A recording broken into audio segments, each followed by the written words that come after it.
ketika supir angkot di puncak diliburin sama kakang aing KDM dan dapat insentif 1 juta plus ya, setengah kali setengah. tapi dipotong oleh Disub dan KKSU sampai sekitaran 200.000 per sopir. Ya, rata-rata 200. Apa ini? Iya, memang diminta. Nah, sebenarnya itu program kan untuk bagus ya. Untuk supaya jangan beroperasional si angkotnya pada masa libur lebaran, sehingga kendaraan tidak terlalu padat. Kendaraan yang kan angkot ini banyak ngetem. Nah, nanti sementara yang melintas kan banyak, menambah padatnya. Jadi supaya lancar, meminimalisir kemacetan lah. Dan itu berhasil sih. Nah, diliburkan seminggu kurang lebih ya. Itu Sebentar, emang kalau lebaran nggak ada yang naik angkot? Kan bisa sekarang ojek online apa kan. Lebaran sekarang orang agak ini dengan angkot coy. Sedangkan yang lebaran aja sekarang sewa iPhone banyak. Sewa iPhone buat iPhone masa naik angkot? Minimal ojol. Gue juga naik angkot pakai iPhone. Ya beda lah pikirannya ya gitu. Nah, kalau naik iPhone malu naik angkot. kalau gitu. pakai iPhone malu dong gitu kan. Udah nyewa lagi kan. Kalau punya sendiri mungkin bodo amat ya. Ini nyewa cuy. Tren kemarin itu.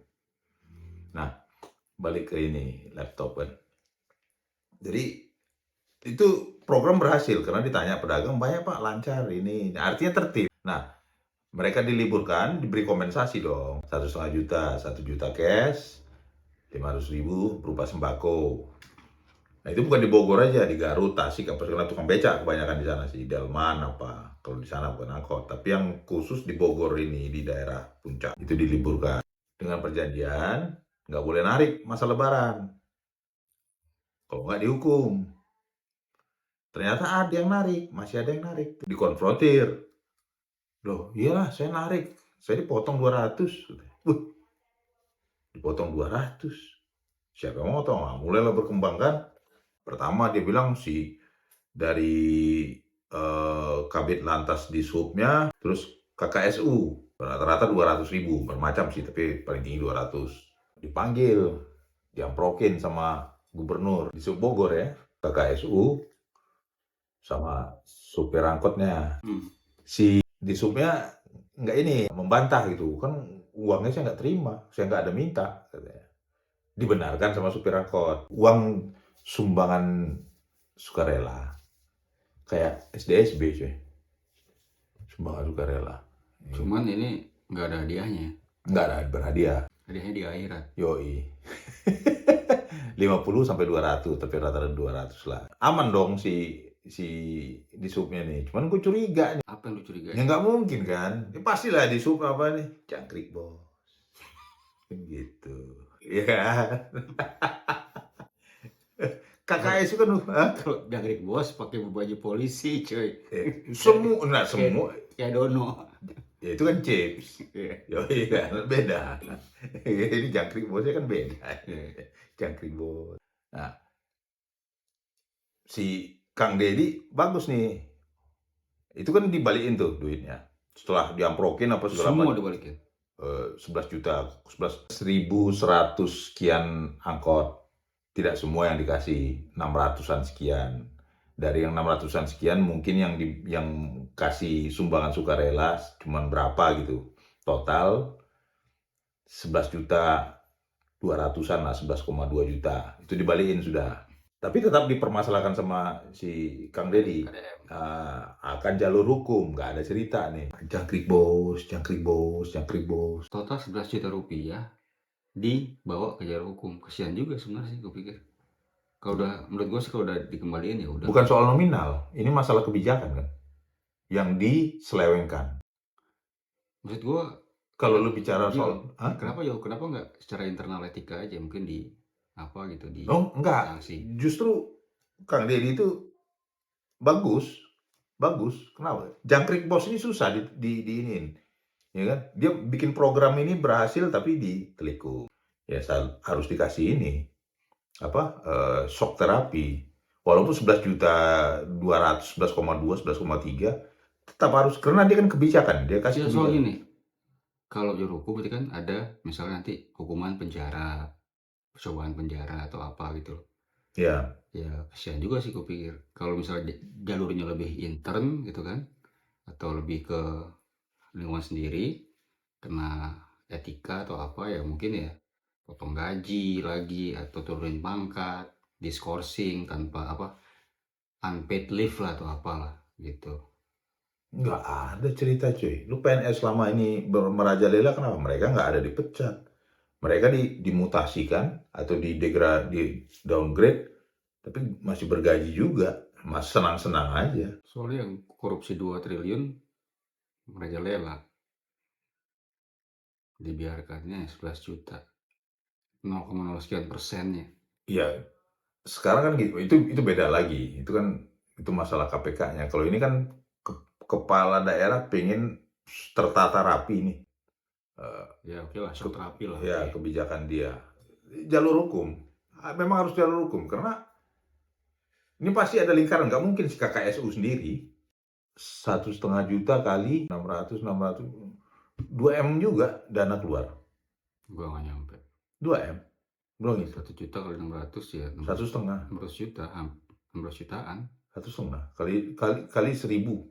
1.600. 1.000 supir angkot di Bogor. Itu Ya. gue kali itu dulu belum yang kan dananya nih. Kan ada yang dikasih, ada yang nggak dikasih juga.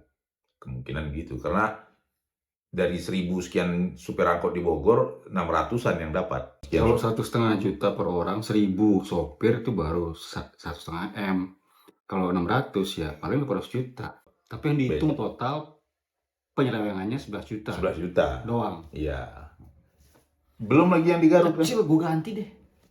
Ya udah. Ganti aja. Tapi emang ini. Cuman, ya gimana lu kalau kebijakan publik digituin? Iya sih. Iya kan? Gua nggak bisa ini lah. Susah juga sih. Iya. Gue cuma dari itu aja. Kacamata hanya 11 juta. Dan itu internal dishub ya, yang KKSU. Ya maksud gue lebih bener kalau misalnya tidak jalur hukum, tapi jalur etika di dalam intern korporasi aja. Itu sih kalau menurut gue punya pendapat. Oke lah, KDM mungkin dia maunya saklek ya, ngasih shock terapi, cuma dengan amount segitu 11 juta yang itu juga mungkin 11 juta itu kan nggak dibagi ke satu orang, ada beberapa ya, paling-paling tiap orang kan dapat cuma 300.000 dia harus apa ya, harus kena jalur hukum ya, kasihan juga sih kalau gua sih sebagai. Tapi kalau gue yakin nggak 11 juta, lebih itu. Biasanya itu lebih itu. Udah ngadapin orang-orang kayak gitu kan, oh nanti baru terakhir iya Pak ini Pak itu lebih. Gue yakin bukan 11. Pasti ada lebih. Nah makanya dia pengen jalur nempuh hukum. Berapa duit sebenarnya? Karena pasti supir angkot merasa segan dong. Pasti ada merasa segan. Pengakuan-pengakuannya masih setengah gitu. Udah jalur hukum aja, kita lihat berapa full-fullnya berapa duit. Terus ini akan berjalan nanti setelah pasca berapa hari setelah lebaran mungkin baru boleh apanya? Ditempuh jalur hukum. Apa udah jalan? Iya mungkin lagi dalam proses, kayak lagi dalam mencari fakta apa segala macam. Ya sebenarnya berat karena bukan lini itu aja dia, Kang Deddy itu. Pasti lini-lini lainnya ada aja yang kayak gitu. Ya seperti apa kemarin Menteri Agama atau apa? Budaya angpau. Budaya lumrah. Ya lumrah gitu. Mungkin itu kali ya. Lumrah. Iya, maksud Sumbangan sukarela. Iya. Cuman kan kalau gue pikir dari maunya ini 11 juta, selain tadi masalah etika yang lebih baik secara internal. Amount 11 juta itu gue yakin tidak segitu, pasti lebih. Nah itu yang pengen dipertanyakan Kang Deddy, makanya dia jalur hukum. Yang kedua juga gue pikir ini kalau orang Organda di sub mau main, ya ngapain sih mana lu receh banget 11 juta doang. Iya makanya. Maksudnya nggak jadi mafia, nggak jadi ternak mafia yang profesional. Makanya tadi. Yang nggak main cantik. Jangkrik bos yang gagal. Iya. Kalau jangkrik bos 50.000 itu kan emang receh-recehan. Iya. Emang itu arahnya dishub, iya. main apa sih, nggak main kakap, tapi ya itulah akibatnya. Hanya karena uang segitu, lu harus ke jalur hukum. Ya, kesian juga anak istri lu nanti. Tapi sudahlah, memang jangkrik semuanya. Oh, jangkrik saya bukan kunyuk ya. Nah, lebih baik jangkrik daripada kunyuk. Yoi. Gitu.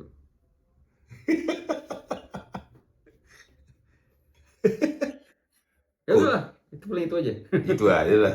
Kalau kunyuk untuk yang lain lah, kalau ini jangkrik lah. Jangkrik, bos. Ya udah, semoga ada update lah. Gue juga belum tahu nih update-nya untuk gimana kelanjutan dari isu ini. Proses. Drop out.